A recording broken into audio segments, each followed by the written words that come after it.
Beauty. I didn't know what sound to make. I just tried to make it. Watch that. All right, hello. Welcome back to KT Confidential, the real estate podcast. Today, episode 188, Stupid Shit Realtors Deal With. That's going to be the official title. Hope you enjoy this podcast.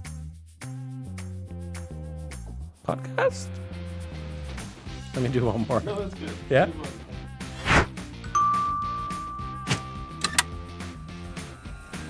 All right, welcome back to KT Confidential, the real estate podcast. Hello, friend. Nice to see you. Yeah, nice to see you. You're wearing the same thing as last You week. seem more energetic today. I'm feeling From good. 10 minutes ago. I'm feeling good. I've got energy. Still a little congested, brain fog, that whole thing. Yes. But yeah, feeling good. Good. Yeah. Sure. Today's topic? Today's topic is, well, you worded it so eloquently, so Stupid shit realtors deal with. that's right. I don't know what the title will be, Yeah, but we'll figure it out as we go. that's our topic. I'll start. I've got one I wasn't able to talk about because I wanted to wait for the transaction to close. Little technical issue here. Clap now. Okay, now clap. All right. That's okay. So there was one instance a circumstance I wanted to talk about, but I couldn't because the deal hadn't closed and it just closed. So I'm going to bring it up, but I won't say anything specific about property or naming anybody. But we had sold a house, and there was multiple offers, and the offer we accepted that night. The following morning, I got a message from them, the realtor, saying the buyer's not bringing the deposit. It's just throwing me off that water bottle there. You want it? No. There's so much stuff going on here. I know. I'm getting distracted. Okay. Yes. Offer night. Offer night. I think there's 4 offers. 4 offers. We take the highest offer. Take the highest offer. The next morning, buyer's realtor calls me, says, "Hey, I'm sorry," so casually too. "Sorry, my client's not bringing the deposit." Right. So you have a confirmed accepted agreement. Signed off firm, yes. The deposit's due within 24 hours of acceptance. Yes. And sorry, not coming. So, and he was so nonchalant. not the about first it. time that's happened. No, but the interesting thing too is, and this happens a lot, in the negotiation leading up to that night, the night prior, he was really good to communicate with. He was on the ball, he was responsive, and now he's just playing dumb and he's an idiot. Right. And I'm like, well, it's not an option. We accepted your offer. It's been signed off on. You're legally bound to this contract, deposit or no deposit. If you don't deliver that deposit within 24 hours, you're in breach of contract. And then there's repercussions, potentially. And anyways, he said, "I'll send you a mutual release," which is, for those listening or watching, is a 1-page document that says the two parties mutually agree to cancel the deal. And the buyer gets their money back. In this case, the deposit back. In this case, they didn't have a deposit. And I said, "Don't bother." I said, we're holding you to this. Get the deposit to us. Next time I hear from him, it was in the afternoon. I fully thought he would say, "Okay, I spoke to them. They're cool. We're going to move forward." But no, the next thing I heard from him was an email saying, "Hey, sorry, they're still not agreeing to it. Here's the mutual release. Please sign it and send it back." Still very nonchalant, It's no big deal. No big deal. It is what it is. So I wrote back and said, "We won't be signing this. At this point, I'll have my client's lawyer get involved."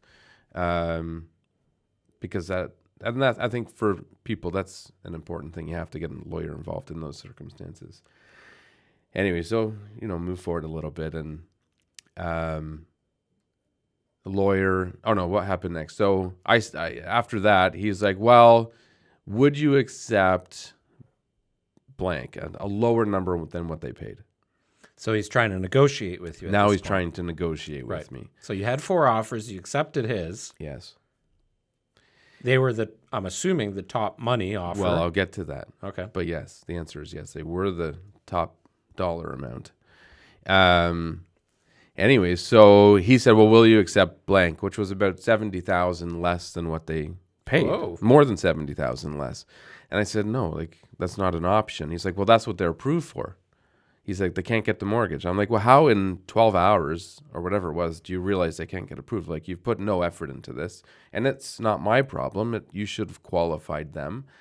And he said, well, and then immediately he came up another 50. He's like, well, what about this number, 50,000 more? And I'm like, he said, I'll help them arrange private financing for the difference. And I'm like, I don't think so, but let me chat with my client. Because at that point, it was a smaller difference from the accepted price.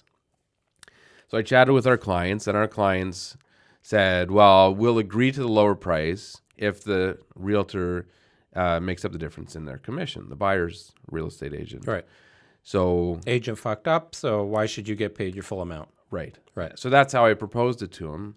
So at this point, we had a letter from the lawyer saying, if we don't get the deposit, we'll hold you liable for damages, which would have been pretty substantial, I imagine, in this market. Anyway, so I sent the letter. Oh, no, I called him first and verbally said, hey, this is what they'd be willing to do. I'll send you an email to make it more formal, but they're proposing that we will accept this number you're suggesting if you reduce your commission to offset the difference. Because my client, why should they accept less than what everyone agreed to?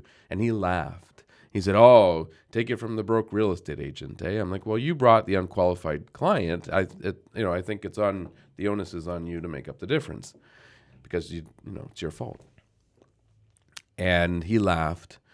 And I had the letter now, so I sent him an email with the letter and the proposal, and within 1 hour we had the deposit. Right. As soon as I threatened his commission, Interesting. and the lawyer's letter, deposit arrives, and the lawyer said, like in many cases, this letter will scare the person back into the deal. So I think between the letter and the realtor being scared of losing his commission, he then said, okay, well I'll put more effort into this now. Then my commission's on the line. And see, the crazy part about this is the reason that happens is because there have been, certainly in a seller's market, there have been many, many instances where this happens. Yeah. I've heard all kinds of stories. And if you have 4 offers in a seller's market, and it's a nice home, the chances are, if that person doesn't come in with a deposit, that somebody else will replace that deal and come in with a deposit. If not, you might even be able to sell it for more money in a seller's market. So because of the past few years of that happening regularly, this guy probably thought it's not a big deal. Right. But it was. Oh, but it was. I won't say that. I won't. You're messing with the wrong realtor, buddy. Well, that obviously, but I won't get into the details. But the next highest offer was substantially less. So for us, we could have gone that route, but they still would have been. So they liable had for remorse, realizing that they probably paid substantially more than the next offer. I think so. Well, they had no idea. They didn't know. Oh, well, I said probably. They may have presumed that either they legitimately couldn't get the money, which is obviously not the case because we've now closed. Within that little short 12-hour span, how do you then realize that you're not getting that money? Right. It's impossible. Yes. So that was one circumstance that I was annoying that I had to deal with, but we held to our Good for you.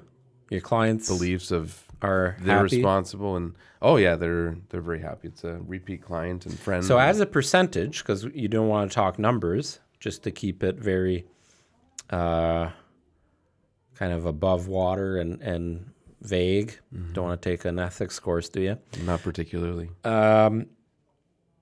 As a percentage, how much? So this property just closed a few days ago, whatever. Yeah. As a percentage, if you had to guess, because the market since it was sold has declined. Yes. So if we were to list that property today and sell it in the next week or two or whatever, how much less as a percentage would that property sell for presently?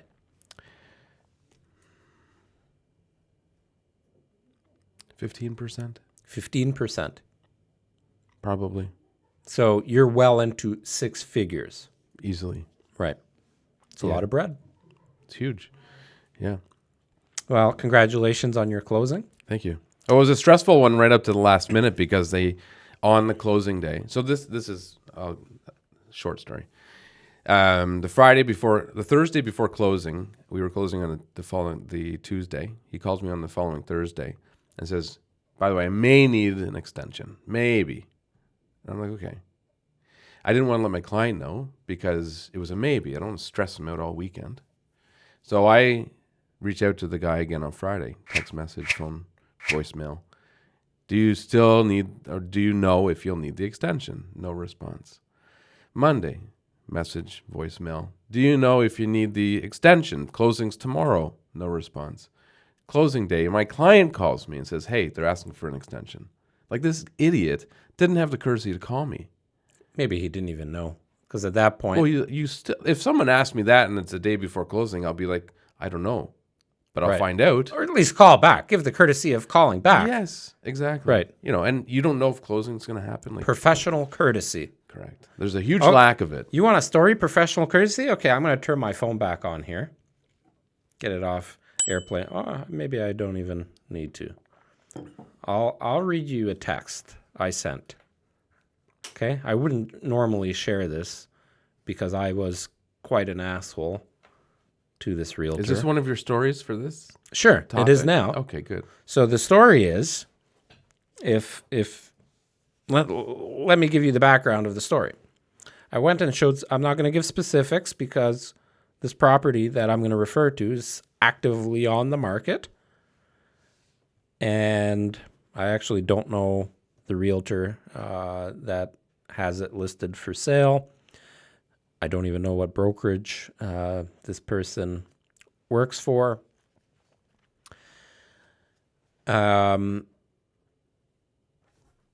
have a very good client of ours who has done 6 transactions with me, purchases and sales, over the past 10 years. Avid follower on all of our social. Wears all of our KT gear. Baked us cookies yesterday. Baked us some cookies, you know. Big fan of the team.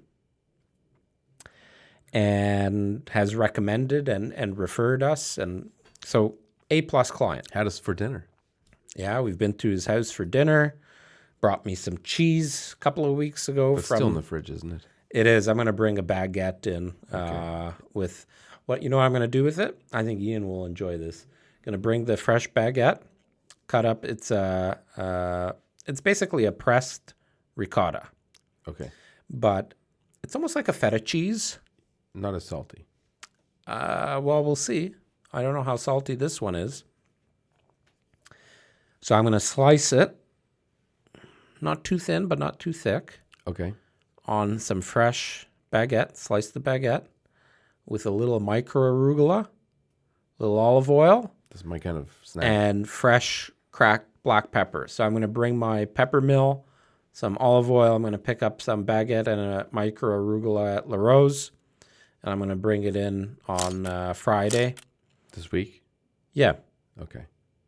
You going to be here on Friday? I'll just let me know what time. And I'm finally going to use that charcuterie board, clean it up. You might want to clean it.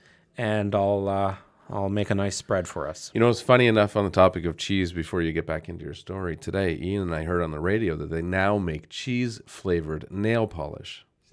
Scented. Oh, well. Oh, I was going to say flavored. Wow. Well, it may be. I'm hungry. Usually things taste like they somewhat similar to how they smell. Why do my fingers smell like cheese? Anyways. Let's continue. All right. So I go and I show this great client a few condos. It's a condo. I'll give you that much. Don't get too specific. Right. And we liked all of them. He's an investor. He wants to invest in the property. He already owns an investment condo that we manage through KT Property Management, and he wants to do it again. Right. So we've got one of our mortgage brokers got him approved. We've got the money in the bank ready to go. Done deal as soon as we find a place and get an accepted offer. Like, it's could be very, very easy to do. So we went, saw some properties, liked one, good value, exactly what we need in terms of adding to his portfolio. Went for lunch. Hang on, you missed something. What? When you first arrived. Okay, yes. Okay. I'll backtrack to that. Okay. This particular unit that ultimately we ended up putting an offer on, Yes. which we came to that conclusion after we went for lunch. We arrived on time. And, you know, for those of you that aren't realtors, it's not easy to, if as a realtor, if you're taking a client out to see properties, also known as showings, if you're going out on showings, it's not that easy right now to schedule them in sequence. So you go from one property to the next and you're not waiting around. Specifically now, because since COVID, it's become very commonplace that showings have been shortened to a half an hour time frame, whereas previously an hour would be common. Yes. And why that happens now is because there's no overlapping appointments. So less of it. There's slowly transitioning back. It is slowly transitioning back. But condos you can't. Yeah, it's impossible because of the key. Yeah. Right. So in this case, condo, half an hour appointment. Show up. No key in the lockbox. And I've got several other showings. This is the first one. The lockbox was there. Lockbox was there. It wasn't that easy to find, but there were only 7 lockboxes. But it wasn't identified in any way, shape, or form. So I had to try several of them before I figured out which lockbox it is. Finally get to the right lockbox, open it up. No key inside. But you at least were able to find the guy's cell phone number, right? Let me tell you. Ooh, I started burning. So, yeah, well, I guess good on him. Bravo for something he did right. Cell phone number was in the MLS listing. I had the MLS listing with me. Called his cell. And he picked up, which is awesome. Sometimes you try and get a hold of a realtor and they don't even pick up their phone. He picked up. Hello. Hi, is this, me? Yeah. You're just off to a great start to your day, aren't you? Well, I'm going to make it a bit better. Doesn't introduce himself, you know. Rarely do they. Yeah. Yeah. You know, thank you for calling. This is Ariel speaking.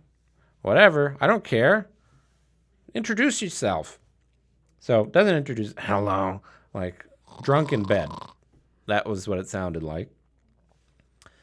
Hi, I'm here to show your listing, and there's no key in the lockbox. Is there another showing scheduled around us? No. Let me call you back. No, there hasn't been one for days. Thanks. That's helpful. So calls me back 5 minutes later. Says, okay, the seller's wife is going to go and put a key in. They forgot to put a key in. And that's what I was wondering. How long has it been since a key has been in there? Right. They forgot that there was a showing? Like, what's going on? So we're waiting around. 5 minutes goes by, and I said to our client, okay, well, I don't want to miss seeing the other places because, you know, they're back to back, half-hour time slots. I timed it perfectly without any hiccups. So I said, let's get out of here. Let's go see the other place. He says, okay. Get in our car. Book it to the other place. Not even halfway there. The agent calls me. He said, okay, the key's in the lockbox now. I said, oh, man, we just left 5 minutes ago. So I called my client in the car and I said, listen, they just put the key in. Do you want to turn around and go and see it? So that way we don't have to track it back. He said, yeah, let's do it. All right, so get back, deja vu, start it all over again, grab the key, go upstairs. The place is filthy. It's dirty. It smells. Hasn't been staged. I don't even know if they prepared for the showing. So if they had smell-o-vision, like we talked about in last week's podcast, would you have gone? Yeah. Okay. Smells don't turn me off. They turn buyers off. Inexperienced buyers. Or not necessarily, that's maybe not the best They turn way to some describe buyers it. off. Yes. Not all. Yeah. And it depends what kind of smell it is, right? Like we talk about cooking. Certain foods stink and can permeate and just stay with the airflow. You know, it gets It's in the ducts walls, it's and in the your furniture. ducts, Yeah. Like at lunch with this client, I had fish and chips. If you make fish and chips at home, it stinks for several days in your house, right? Yeah. If you make curried foods, if you make Chinese foods, some, especially Asian foods linger a lot. I know when I cook some Hungarian foods, especially the fried stuff, Natalie says, don't cook that. Don't do it. I'm like, get the fan on, open the windows. Anyways, I still would have went because we're in a market where any seller's disadvantage is definitely a buyer's advantage. And a seller's disadvantage would be your place doesn't show well and it smells. So we get in there. It smells. I've been wearing my booties. I bought these slip-on booties, neoprene booties. They're great. You showed me, they're nice. Yeah. And I didn't bring my booties. And I took my shoes off out of respect. And I had my socks on, thankfully. But my client didn't have socks on. Oh. He was barefooted. And all I could hear was like the foot sticking to like this residue of shit that was on their floor. Yeah, that's gross. But nice unit. Good size. Upgrades were fine. So if you can see past the cosmetic deficiencies. If you can see past, the only thing really needed is a deep, deep clean and paint. Place needs to be painted, deep clean. I looked at my buyer and, we said, hey, this is one to consider for sure.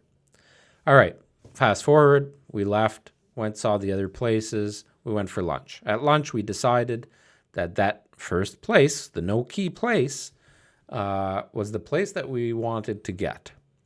Priced very reasonably. Now, I did some research. I brought my laptop into the restaurant, and we sat down together, and I showed him, all right, I think this place is underpriced. I'm not talking specifics on numbers. It was underpriced. But if they're reasonable, I think we can get it below even its current market value. But even if you have to go to what we believe is the market value, I think you'll be okay here based on the rent that you can get, based on XXXXX. So he says, yeah, okay, let's go for it. So we left the restaurant at 2:30. I come back to the office at around 3 o'clock, sent the agent a message. I said, can you please send me the status certificate? They made a mention in the MLS listing that they had the status certificate, so I wanted to see it. Because I don't need a condition on inspection. It's a condo. There's nothing to inspect. I mean, there is, but it's a newer condo, and we were good to take that risk. I don't need a condition on financing. We've got all of our ducks in order. We're confident on that. And if I can avoid putting a condition on a lawyer reviewing the status certificate, then I can present them with a firm offer. And in the current landscape, That's right, attractive. that's very attractive. This summer of 2022, if you can have a firm offer as a buyer, the sellers will really like your offer. And it can help you negotiate potentially a lower purchase price. For sure it would. So, seller's agent was pretty communicative, pretty responsive, sends me the status certificate. I had a look at it. We have bought and sold in those buildings before. We have managed properties in those buildings. I'm very familiar with it. I reviewed it. I said to my client, I said, I'm good to not include a condition on status. I don't see any issues myself. I don't think a lawyer will see any issues. So let's give him a firm offer. He was good with that. So this is now about 4:30, 5 o'clock. So we chatted and strategized. I said, okay, well, let's go a little bit below their asking price because they've been on the market since the beginning of March. It's a long time. Beginning or mid of March. So nearing 3 months on the market, something like that. And they started high with accepting offers on a certain date. So potentially even wanting higher than that price. Then they dropped it by about 18%, roughly 7%. So they were priced high, hoping to get offers and sell it for more. Didn't happen. Market's shifting. Dropped the price about 7%. Didn't sell. Dropped it another 7%, relisted it. Current listing has been on the market for quite a while. Property's probably worth more than what it's currently listed for. So you'd think they either don't need to sell I don't know. Well, or they're desperate to sell. or they have false expectations of what the current value is of the property. Right. And there's value in providing a firm offer. So we went in with a firm offer. He ended up disclosing what their preferred closing date is. So we provided I was that. privy to that conversation. Yes. So we provided them their preferred closing date, a firm offer, a very good deposit, but we wanted to beat them up on price a little bit. Right. And play the game, because now you do have that back and forth. There's that negotiation. And you've been on the market for 3 months, potentially now, needing to sell or desperate to sell or just wanting to sell after all this time. Anyway, submitted the offer. And it was irrevocable in the evening. It was sent to him at about 5 o'clock. I'm wrong. 5:30. And usually I don't put this much pressure on a seller. But with, as we talked about in the last episode, technology is great. You can get an offer by email and send it off to your client via DocuSign and have it accepted within minutes. Well, and he was fairly responsive up until this time. He was. I submit the offer at 5:30. No response. Send a text message. Do you receive my offer? No response. Call. Voicemail. Nothing. Nothing. Crickets. The offer's expiring at 9 o'clock. I go to sleep at around 9:30, 10 o'clock, and I don't like dealing with offers when I'm half asleep. And I think a 9 o'clock cutoff is a good cutoff to end the business day. Used to be we would work deals until 11, 12 o'clock at night. Not necessary. Well, no, and that Sometimes goes it is. that, Sometimes, rare sure. occasions. But that goes back to the whole technology free thing. technology Right. accommodating us to Yep. do things quicker. Yep. Nothing. Crickets, crickets, crickets. I say to our buyer, I'm sorry, but I'm being ghosted. I can totally see Florencia inserting crickets in the video. There. Oh, right. Crickets, crickets, crickets. She's already thinking about it. Yep. She's already got the image. Yeah. I could have said giraffes. And now you're getting creative. You ever have a giraffe eat from your hand? No. I'm thinking about this because of the questions that for the bio videos. We were talking about that. Was there something like that? Yeah, I don't know what. No, what was the question? Oh, the question. Fuck, do I know? I don't remember what the question was, but it had me. Well, you remember the answer. What was the question? I'd have to go back. Obviously, something Jeopardy? around farm animals. I don't know. What was... I don't remember what the question was, but the first thing I thought with this question was giraffe eating out of my hand. Something, and my answer ended up being ostrich. Oh, the dumbest animal. Or no, you were talking about... The ostriches are dumb. What was that question? What's your favorite zoo animal? Favorite zoo animal? Why did I put ostrich? It's definitely not an ostrich. Liar! Most interesting? I don't know.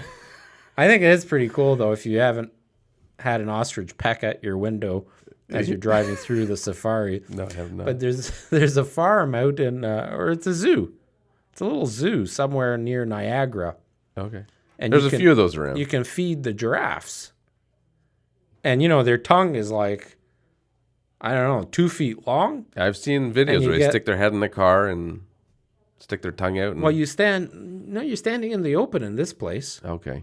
Like right next to the giraffe.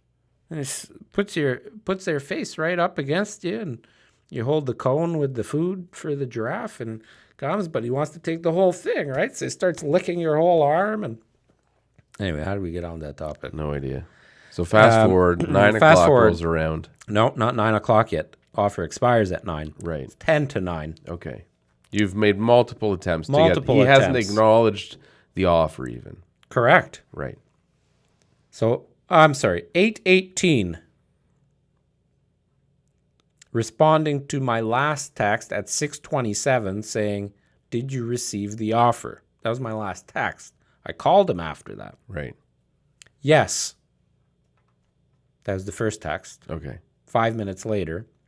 But price not acceptable below blank.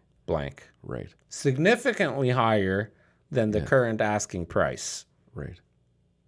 And again, I won't talk specifics, but really messed up because the price was high, lowered the price again, and now their expectation is way back up to somewhere which in the previous vicinity. Is not uncommon that some people are still expecting higher than asking, but that and you even alluded to it that was a low price.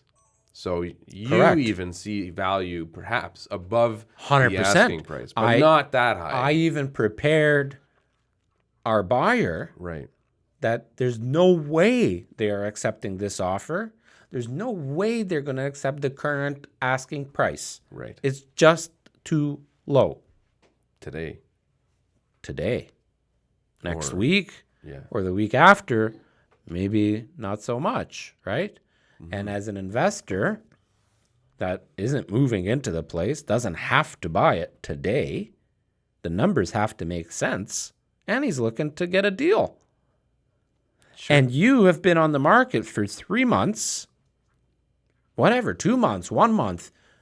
We're bringing you a firm offer with a super deposit. And your preferred closing date. And the closing date you want. At least be respectful. And not just telling me price not acceptable below X. Give me a counter offer. Put it on paper then. Right. If that's what you want, sign it back. I'll take it to the buyer. Don't give me this verbal crap. Don't ghost me for the whole afternoon while this offer is in limbo and not even respond to anything. And I got pissed. I was super pissed. Can we talk about his email signature yet? Well, here's... I suggest you get... here's my text to him. Okay. I'm going to read it because I don't care. That's my answer to, but price not acceptable below. And remember, this is the guy that answers his phone. Hello. Yeah. Right? I suggest you get the place deep cleaned, staged, and repriced to something appropriate. I don't think you will, but that's my professional opinion. It doesn't show well, and your strategy is shit. And you'll be on the market another 60 days. And while you're at it, update your email signature. You may be a CPA, but you can at least have a realtor signature for your real estate business. Not to mention an email that isn't Yahoo. Take care, and thanks for wasting our time. No response. No response. Insert crickets. Right. No. That's funny. And yeah, so you showed me his email, and it's signed. Insert gorilla pounding chest. Yeah. And it's signed accountant or CPA or whatever. Yeah. So, guy's got a Yahoo email signature that says CPA, nothing to do real estate, which is, by the way, against our advertising guidelines. Right. You have to have an email like that is a form of advertising. It has to have one of the permitted designations. Right. And I don't believe CPA is one of them. No. Far from it. Yeah. So I got pissed. Yeah. It was a bit of a dick text on my part, but you know what? It was well written. I think it was put together. That's nicely. the kind of stuff that gives real estate a bad name and gives realtors a bad name and a bad reputation. And that stuff shouldn't exist. Well, I don't it's clearly know part-time, doesn't give a shit, not doing a service for his clients, and fuck you, buddy. I don't know that is what... There, insert that. The two, fuck you. I don't know if my that's what text, gives right? realtors the bad name, because outside of communicating it like this, the general public have no idea. Well, my client is the general public, and he had a good idea, and he was pretty pissed off. For sure, as he should be. And we were willing to come up significantly from our original offer. Yeah.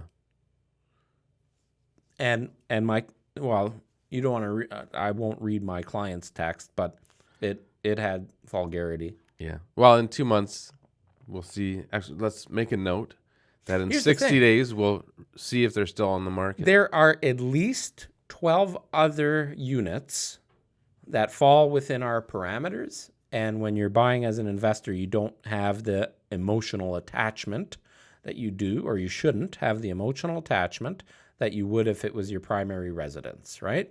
Yeah. So it all comes down to dollars and cents. So that's my story. You had a good one. I had a good one. I've got one more. Do you? Okay. Well, we're going to have to wrap this up. I'll be quick. So there was another house. It was in Milton. I was going to show. I booked the appointment. I got confirmation for the appointment. Shortly after confirmation, I got a call from the real estate agent saying, is this the only time you can go? And I said, well, it is the only time I can go tomorrow because my client's not available outside of that time frame. So how much advance notice are you giving them? 24 hours? Yeah, it was. Okay, so in the realm reasonable. of yeah. Yeah. And I said, It's why? not like you're booking it at 2:30 and you want to No. be there at 3. No, Right. day in advance. And I said, why do you ask? And she said, well, I live in Richmond Hill, and I removed the lockbox. This place has been on the market for a while, similar to your previous story. I removed the lockbox because we're going to take the listing off the market, stage it, take new photos, and relist it. I was like, well, why would you remove? I didn't ask her. I'm like, well, that makes no sense. Like, why would you remove the lockbox during that process? Do you only have one lockbox and you need it somewhere else? I go, you spent more in gas driving from Richmond Hill to Milton to pick up your lockbox, and now you got to drive back to open the door for me. We throw out probably, or Sometimes it doesn't make sense to pick up a lockbox. right, we go through at least 10 to 12 lock boxes a year because it's not worth our time and Well, her gas money story and all didn't that. add up. I'm like, that makes no sense. But anyways, Right. that's the only time we can go. So you're going to come open the door first or what? And so anyway, she meets us there in the morning, opens the door, And we Is this a luxury property? no Okay. small townhouse. Okay. Investor client also, and she's like, "Do you want a tour?" I'm like, "No, we're fine, thanks. We'll just walk through and then Right. wrap it up." Can you give us a tour of this 1,300 square foot townhouse, Right. please? We're not familiar. Yeah, and then so that was the one thing that was funny. The other part was on multiple occasions prior to the showing, so on the phone and via text, she was trying to sell me on it, right, telling me all this great stuff about it. And then again at the property, as we were leaving, I was standing in front of her car, and she just kept going on about how great this property is. And one thing that I thought was really funny that I did a TikTok about, but she kept saying on multiple occasions, this property is walking distance to the GO station. And I said, no, it's not. And she said, yes, it is. The neighbor walks to the GO station. And I'm like, it's not walking distance to the GO station. I didn't know exactly how many minutes it was, but I knew exactly where it was relative to the GO station. Well, how do you define walking distance?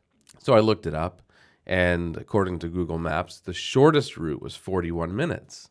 41 minutes. Yeah. And she's using that as a selling feature. She's using that as a selling feature. Right. Like, Short walk to the GO station. I'm like, even if you are 30% faster than the average person, you're still taking half an hour to get there.